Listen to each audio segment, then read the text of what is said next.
Customer service, done right, can be your company's single biggest competitive advantage. Welcome to the Customer Service Revolution. Join customer service authority and best-selling author John DiJulius as he interviews leaders who are revolutionizing their industries. This is more than a podcast, though. It's a movement. The Customer Service Revolution is a radical overthrow of conventional business mentality designed to transform what customers and employees experience.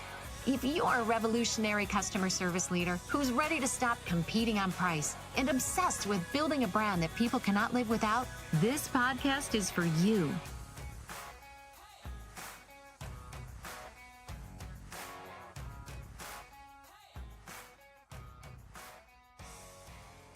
Welcome back, revolutionaries, to another episode of the Customer Service Revolution podcast. And today I'm so excited to have one of my favorite people I've really gotten to know in the past 2 years, Jessica Shannon, Chief Experience Officer of Sandals Resorts International. Jessica leads the global strategy, design, and execution of new and innovative experiences across the customer lifestyle and oversees employee experience, leading cultural transformation efforts. Welcome, Jess.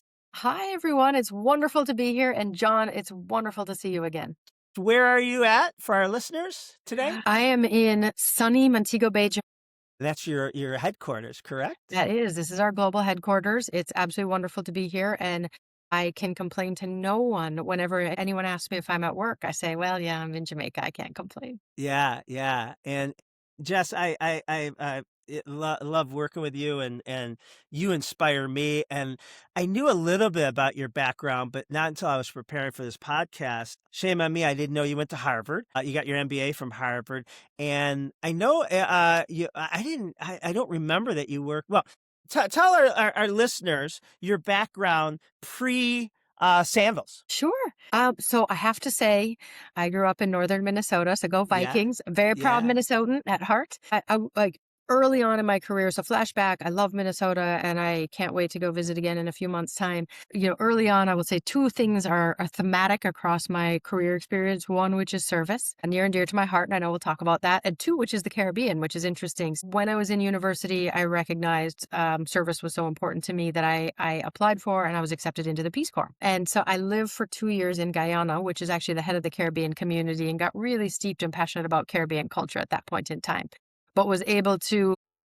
Was this before or after college? This is right after college. So first job after college was Peace Corps. So I was after Harvard or before your MBA? It was after University of Minnesota, graduated from Minnesota, and before Harvard. So in between, I would say, in between the two.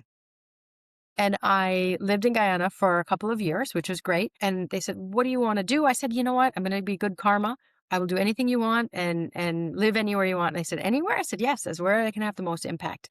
And I ended up as a maternal child health volunteer in the interiors of Guyana, which is 85% untouched rainforest. Something I never thought I would do, who didn't have the tools and equipment to be able to do it, but there I was. Jess, what are your parents thinking at this time? They spent this money, put you through college, have these high hopes. Not that, but they got to be thinking, wait a minute, she's calling an audible here. Were they worried at all or proud? They were incredibly proud. Good. My mother has a very free spirit, so she actually bought me a suitcase and said, that sounds wonderful. And my father has such a, I'd say, kind of purpose-driven life that he thought it was absolutely wonderful to think about dedicating 2 years specifically to serving others. So that's so cool. I had no. That's where you got it from. Yeah. I think it was a lot different back then because we didn't have instant messaging. We didn't have internet connectivity. And so, they would send me a newspaper and I'd get it 3 weeks later. And that's how I found out about anything that was happening. So that was obviously a difference from then to now that has changed pretty dramatically. But coming out of Guyana, it was one of the most impactful and high learning times of life. If you could summarize, what was your biggest aha in the? I'd say a few different things. Gratitude, it has to be. Gratitude, appreciation, meeting people where they are, because if you can't communicate with different people, you can't get your message across, you're not going to be successful. So really learning and understanding who people are and how to serve them in a way that's going to be most impactful to them, not how kind of your notion is, which I think is an important theme. Also that everything about life, if you're curious, is a learning opportunity and you can learn from anyone and everyone. And that is so important. And I would say the importance of humility has been, hugely What impactful. incredible life lessons you got in your young 20s. I mean, that stuff I'm still discovering, and that you got it at such a young age. It has served me tenfold over again, the good karma of trying to serve others. I think I learned and I grew more from Peace Corps than I was able to contribute. In fact, I will tell you, I tell everyone when I retire, I'm joining Peace Corps again. And so I look forward to being able to contribute in a different way at a later stage in life because it was so tremendously impactful to my own life. Okay, you get Then out of the flash Peace Corps. forward there, Yeah, yeah, I yeah. was actually a consultant for the better part of 20 years after that. And I will say consulting, which you know extremely well, is an amazing way. It's a boot camp of learning across industries, across really complex business challenges, and across different functions. And so I got to see a whole host of industries before dedicating to hospitality. Was that with McKinsey?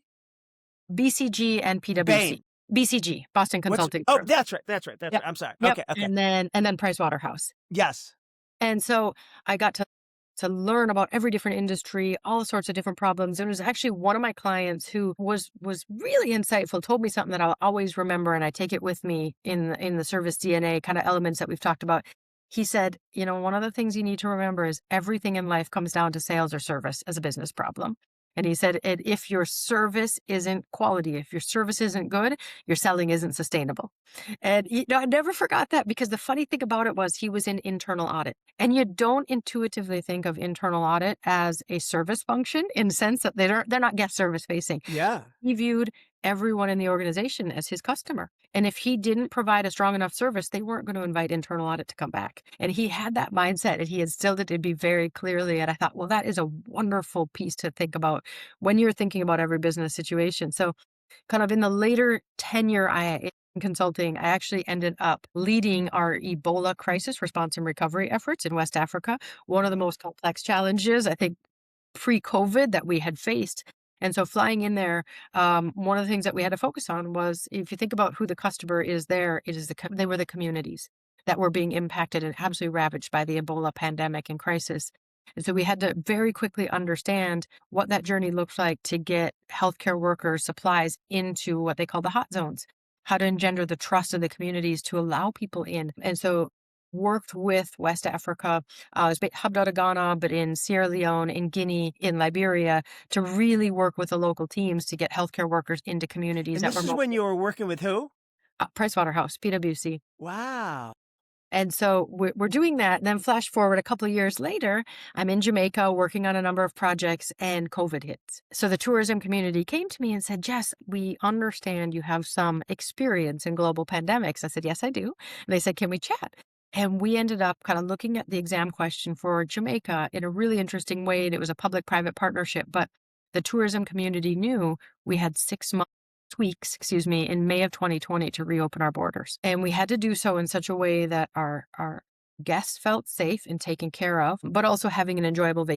Because let's face it, no one's going to go to a vacation destination if they have to be isolated their entire time. So how do you balance that life and livelihood on the guest side and also the team members? The team members had to be taken care of and safe, and their related communities, because they were going to go back into their communities by night. And so working together with the entire hospitality space in Jamaica, in 6 weeks, we put together 200 pages of protocols and customer journey maps and employee journey maps to say, what does the next year or 2 years look like of a COVID pandemic with open borders and encouraging tourism to maintain the economy? We did the 200 pages. We trained everyone. We reopened the borders with the new protocols and managed a highly successful tourism rebound and a 1% positivity rate or less within the COVID corridors. So super successful.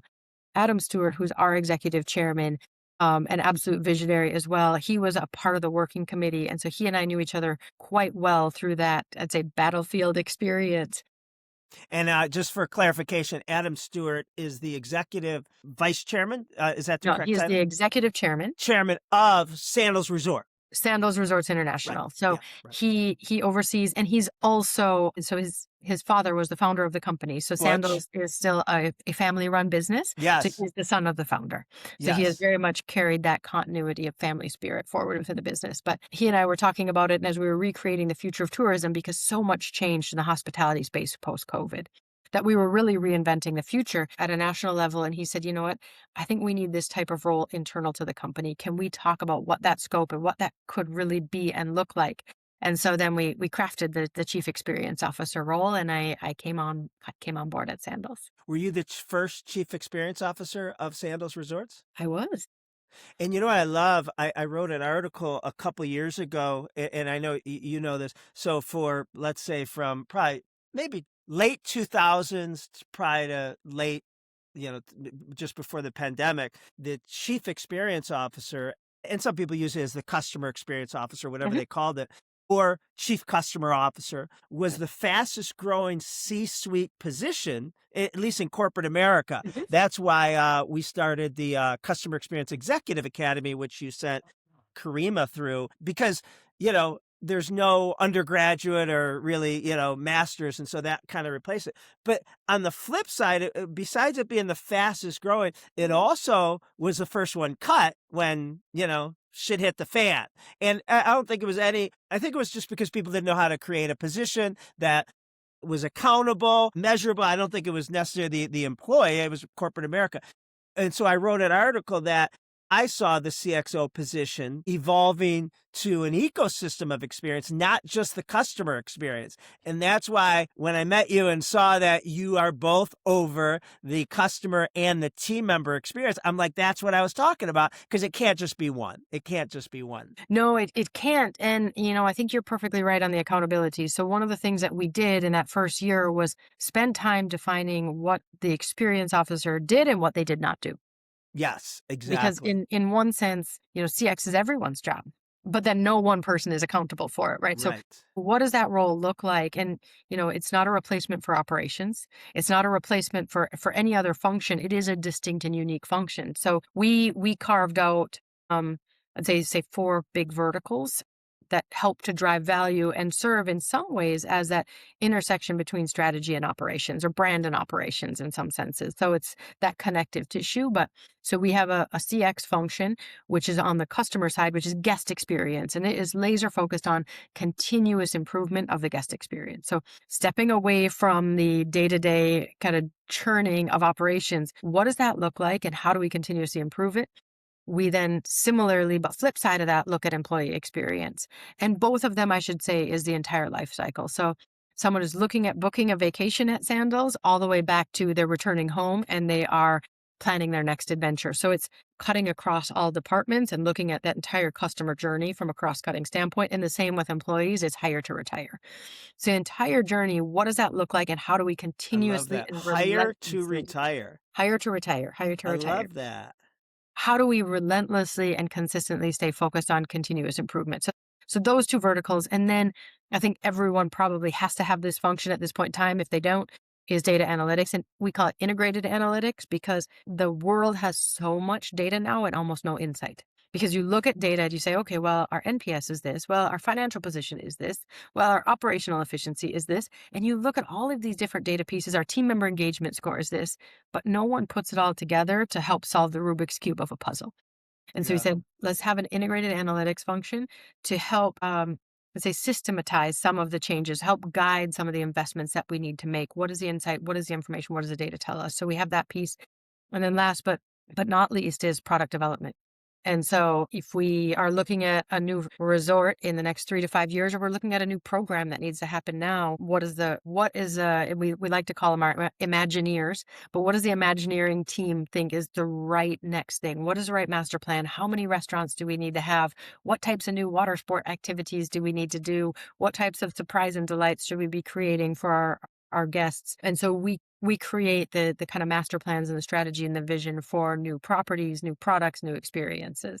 Those were kind of our discrete boxes, but we don't run operations day to day. We may help measure it and help provide them with information to enable them to be more successful. But we're not a replacement, but we're an adjacency and a complementary function to both operations, HR, and then brand. So for our listeners who I'm sure everyone's heard of Sandals, hopefully a lot have been there, and you absolutely need to.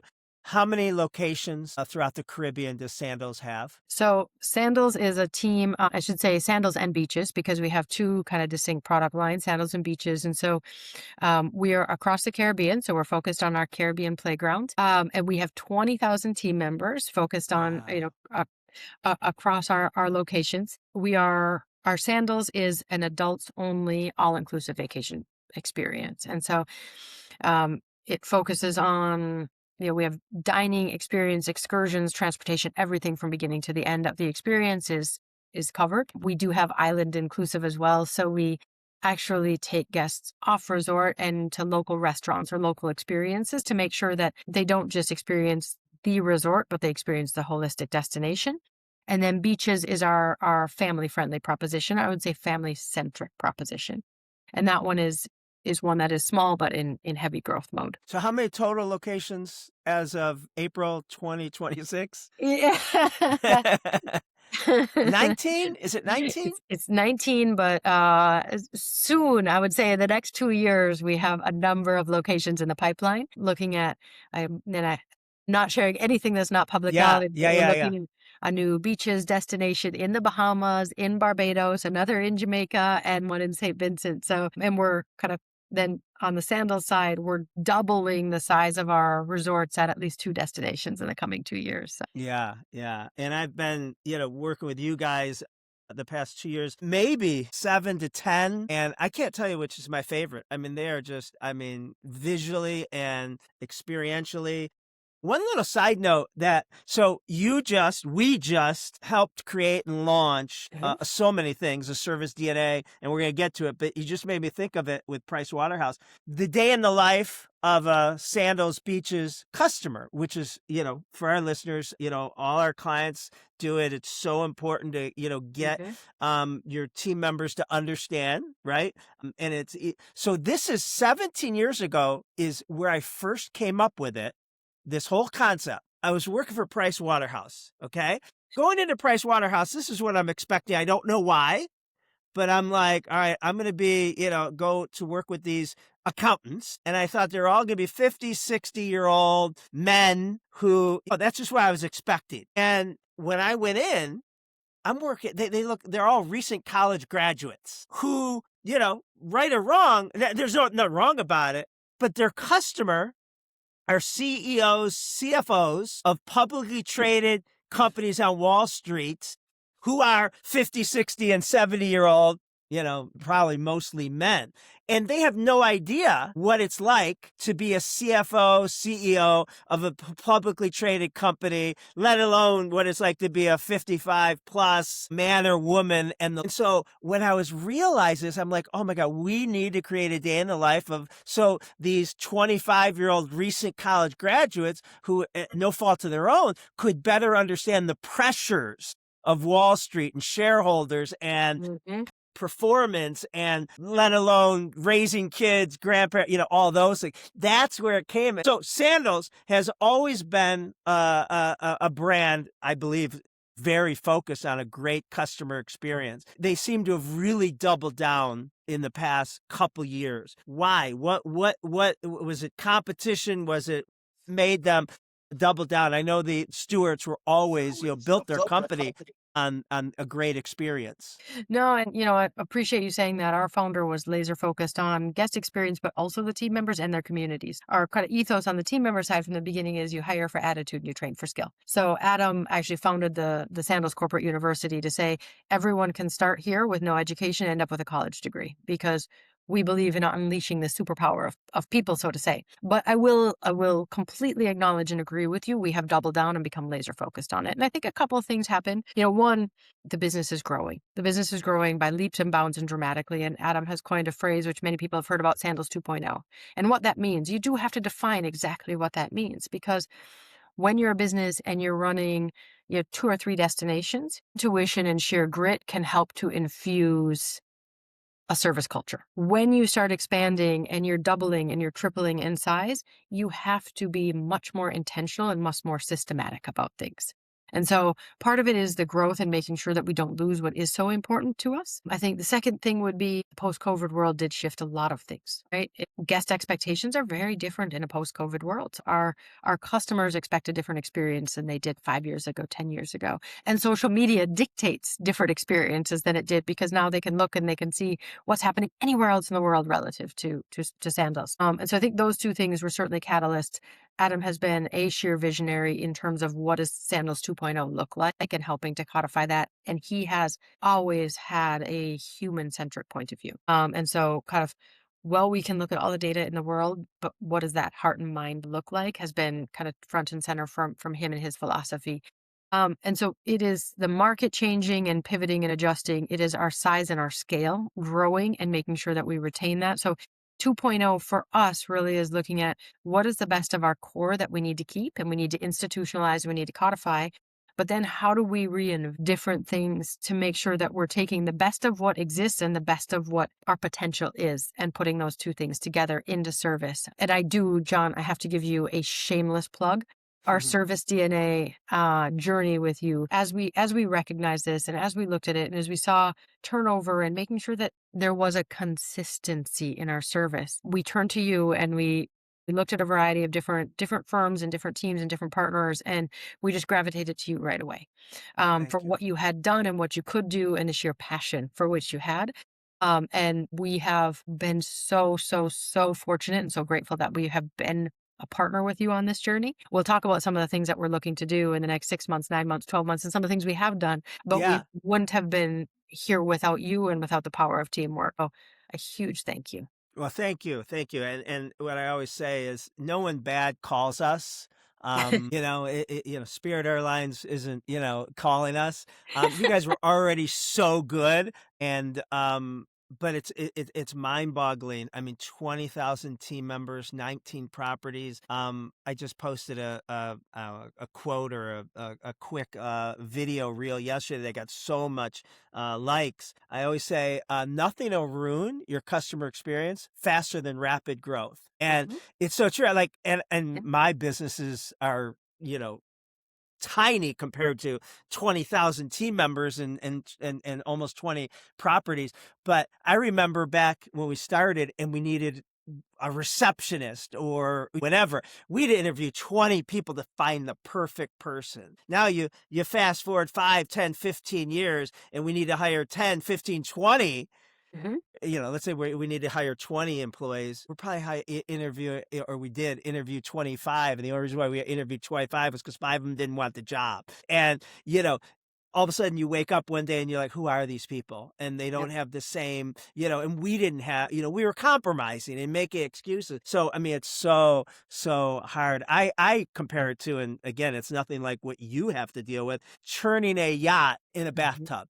Like, I mean, it's not like send a memo out and tell everyone we're doing this, effective Monday. No, and we have the benefit at Sandals of having such long tenure and longevity. I think when I started at the kind of manager and above rank, the average tenure at our corporate office was like 20 years, which you never see anymore, but it's a testimony to the dedication of the team. But as you grow and you scale, as you said, you have to ramp up, you have to scale up, and you're not going to know every single team member on that individual basis to be able. So how do you create a system of mentorship so that you have everyone believing in the power of mentorship, in the power of coaching, and also in the power of guest experience and guest service? I think that was part of the exam question that we were working with you to solve. Yeah. And we think we have it. We're so excited. And something that you have that I want you to help our listeners, people in your shoes that are trying to do the same. I always say, don't go down this project. Don't hire us if you don't have 3 things. And these 3 things, each of them are so big. And, you got to have senior executive buy-in, which I probably think is the hardest, because if you don't, it's not like you can, you're screwed, right?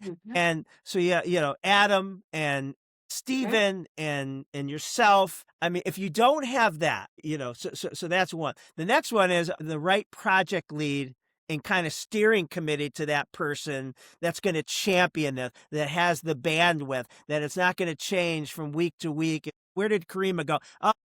We had a fire, and we had to put her on this to, so now you're going to be dealing with, so-and-so this, for a while. You can't have that, right? And then, so senior level buy-in, and that's, as you know, I'm telling my listeners more than you, that's not just writing a check, having a budget. It means every time they speak, like when Adam speaks, he's tying whatever the topic is back to how it impacts the experience, right? So senior level buy-in, a project lead and a steering committee. And then I was going to say, I say all three are the most important, is frontline buy-in. Now you have 20,000 team members back of the house, front of the house, that have to drink the Kool-Aid and understand the why of, where do you start and how did you, because that was your job. That was your job to be the orchestrator of all three of those. Well, we are blessed. Like I said, our philosophically, the ethos of the company has always been CX forward. So the good thing is there was a recognition of buy-in. Now, I do think with everyone, and we think about obstacles, when there are pressures day to day, it's when people start to deviate, right? So if you look at a long-term time horizon, of course, guest service and guest experience makes absolute sense. But then when you look at a month and you need to cut time and you need to cut cost and you need to become efficient, that's when it's hard. Or you have a hurricane. You have a hurricane, or you have a hurricane, by the way, or you have the largest and the strongest hurricane that the world has ever seen. Yeah, we didn't factor that into the timeline. Our headquarters, our global headquarters. Yeah. But it's hard to stay focused, right? And so with all the best intention of the world, kind of, we came in with a lot of political capital, a lot of political will, but then we had the strategies to make sure that it was a continued North Star without deviations. That was very important. Karima and you know her and you've worked with her. She's an absolute force of nature. Oh my right? God. But she had immediate credibility because she's worked within operations. She's worked within CX. She understands exactly what the team members are going through, what the guests are going through, and how to help bridge that gap. And having the right person in that role that can communicate with passion and experience and genuine credibility has been super important for us, and she's great. And couldn't be here without her. But then also, as you said, the team members, from my perspective, and going back to kind of some of my old years in consulting, no matter how much data we use, you have to think about human-centric design, because if you create an SOP, that's fine. People will go through a process and people will become adherent to it. You create the accountabilities, that's fine. People will comply. But if you don't actually tap into the hearts and the minds and the passion, it's not going to be real, and it's not going to give you any of the value that you're looking for. So creating a CX culture and creating a service DNA that really speaks to the hearts and the minds of team members and ignites their superpowers and ignites their passions is what we think is the most important thing of harnessing the power of those 20,000, because it certainly couldn't be leadership sitting in a room. Certainly couldn't be Karima sitting in a room. It takes, and that's what you did brilliant, Jess, you and Karima and your team, is we had a lot of workshops, but it wasn't the people in the ivory tower. You had representation from almost all the properties. You flew them in.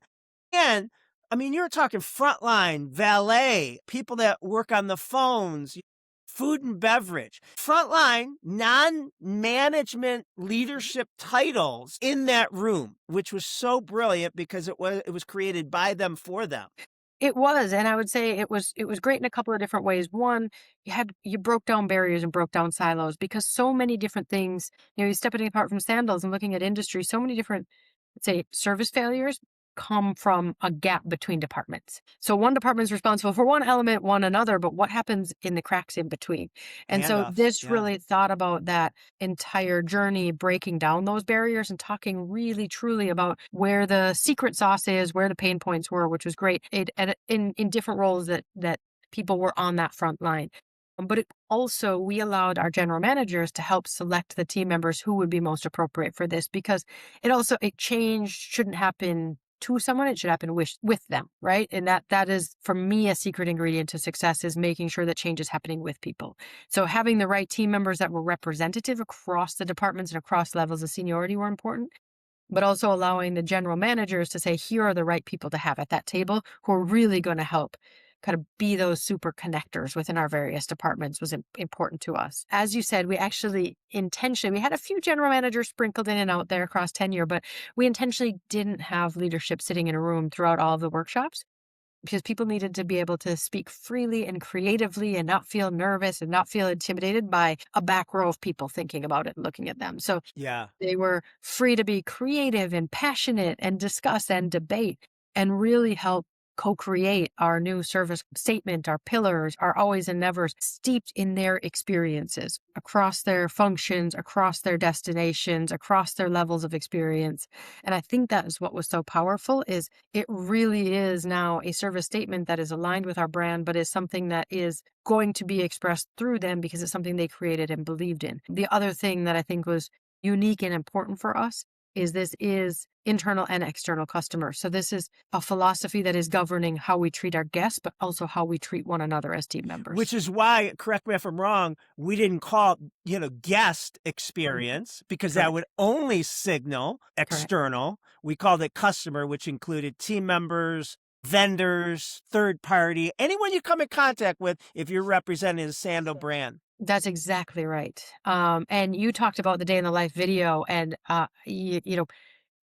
almost no one can watch our day in the life video without shedding a tear and smiling at the same time, which is what you need. But we were very intentional in working with you about curating experiences that were going to land that were very representative of guest experiences and team member experiences. So you're looking at both sides. And I think, as you rightly pointed out with your Price Waterhouse example, our team members don't have the life that our guest does, and our guest doesn't have the life that a team member does. But helping to understand that, one, people are people everywhere, but everyone has their own human situation ongoing, and making that so visceral and so real. I think we wouldn't have been able to do that if we hadn't thought about the guest and the team member and hadn't had that representation in the room to say, what are the best examples that we should and could be sharing? So it was. You said so many golden nuggets. Right now, you're an ATM machine of just wisdom. But I want my listeners to hear it again. You said, which is true, I was there, and you had frontline, guest facing, and back of the house team members in the workshop helping create what was then launched. And you absolutely did. Any high level leadership was that it was not a lot, but they were in the back and they were silent as crickets to not intimidate, steer, or what I like to call drop an anchor.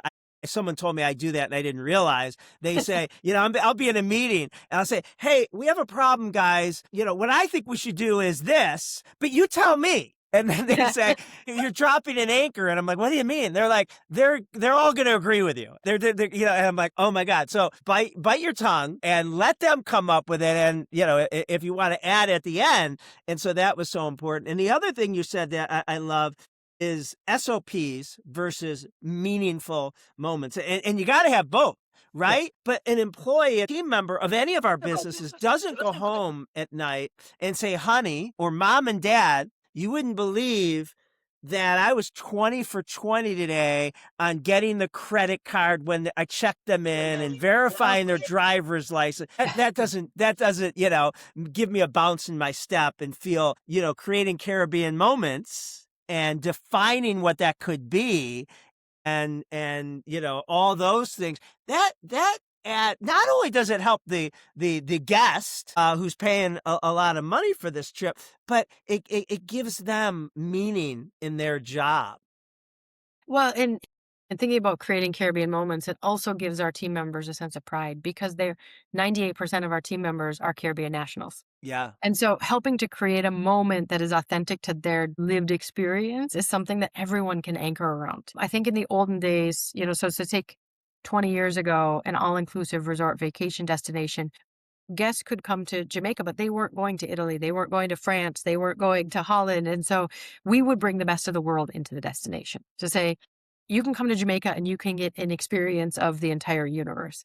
But now, in the way the world has changed, people can go to Italy, or they can go to Jamaica, or they can go to India and have different experiences. So when they come to the Caribbean, they want a Caribbean experience. And resetting that star to say, you know what, we're focused on who we are and what we can truly be and kind of ownably unique, is that creating Caribbean moments. So I think it also invokes, it sorts through the noise, reduces confusion, and invokes pride in the team. Yeah. Yeah. And I mean, it's just, another thing you have to deal with, I call it, we have pleasure by experiences going to the spa, meeting for Starbucks, going a resort vacation. And then you have grudge buy, which is I got a throbbing toothache. I walk out to my car and because I got a busy day and I'm already running late and I have a flat tire. That's a grudge buy. But I always say grudge buy has advantages because they're dealing with people in their most vulnerable point. And so if I can get you back on the road,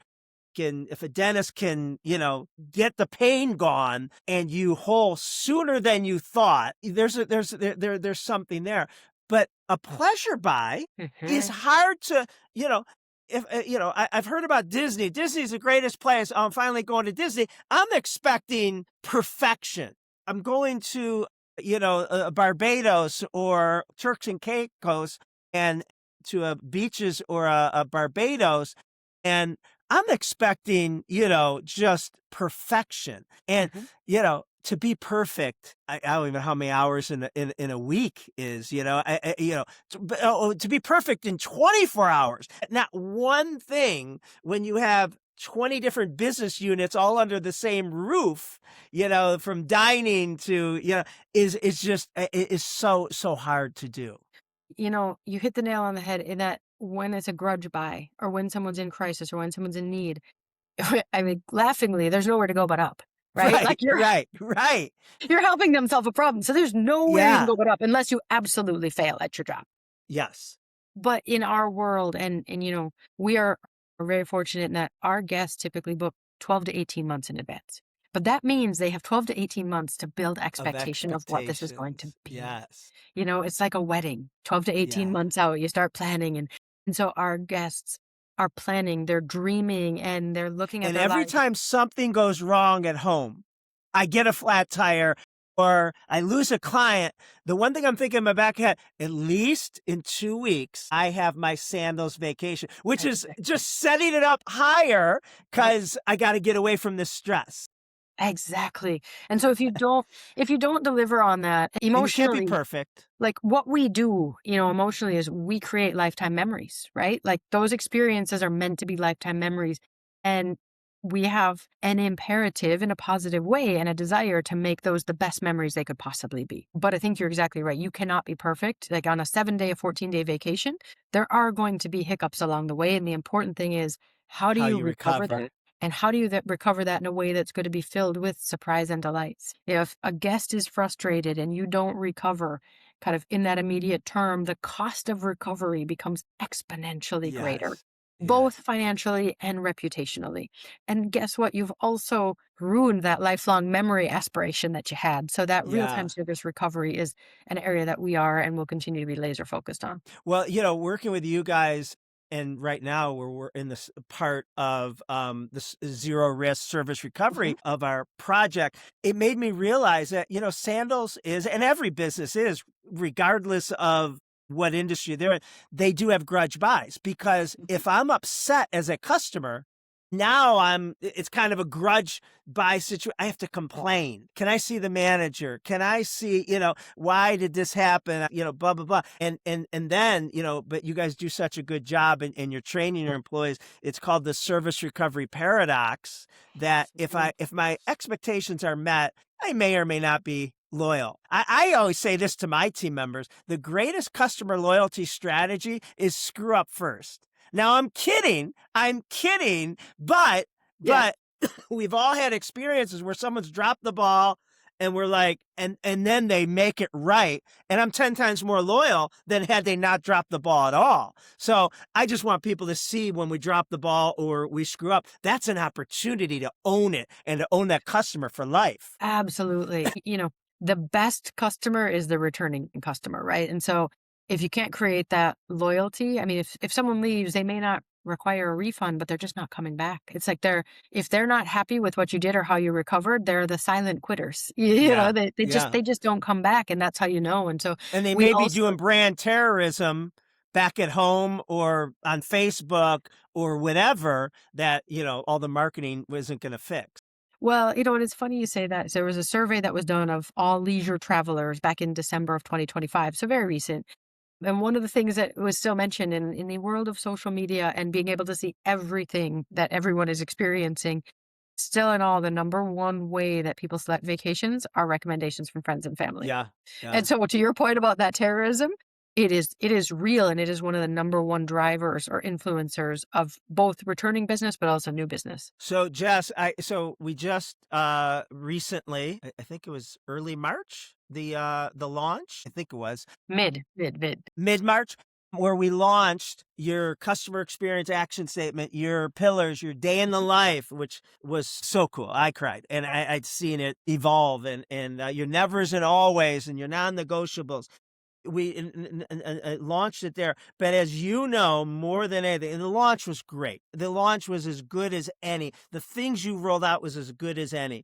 But that, I always stress to my clients, that's the easy part. The fireworks show and we could get everyone excited for, the next week to 10 days. But that's deodorant. The hard work actually starts after the launch, because is anybody going to remember and be on the tip of their tongue 6 months, 12 months, 18 months from now? So how do you take that launch? And what are you doing to make sure that it is top of mind awareness? TOMA, in 19 resorts, 20,000 team members. What are you doing to make sure it's in come August of 2026 and February of 2027, people know this? Thanks for listening to part one of this fantastic interview with John DiJulius and Jess Shannon of Sandals Resorts International. Be sure to come back next week for part two, when Jess shares more with us, including the incredible way they were able to include their talented team members to create training that really has staying power. Thanks, listeners. We'll see you next week.